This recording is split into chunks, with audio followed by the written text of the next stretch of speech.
দেখো, খুব পুরনো রেসিপি কিন্তু আমি এত সুন্দর একটা ইউনিক করে করেছি ঝোল। আজকে আমি একটা দারুণ ইউনিক আপনাদেরকে লুচি দেখাচ্ছি। যেটা হচ্ছে যে আজকে আমি যে লুচিটা করছি ওটা হচ্ছে দই লুচি।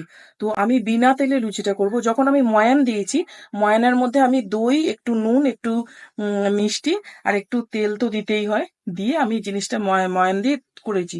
করার পর বেলে নেওয়ার পর আমি গরম জলে লুচিটাকে 1 মিনিট মতো একটু সেদ্ধ করে নিয়েছি। সেদ্ধ করে নেওয়ার পর আজকে আমি দেখাচ্ছি মাইক্রোওভেনে বিনা তেলে লুচিটা দেখাবো। আমি এইটা জলে সেদ্ধ করে নিয়েছি লুচিটা। এবার আমি এটা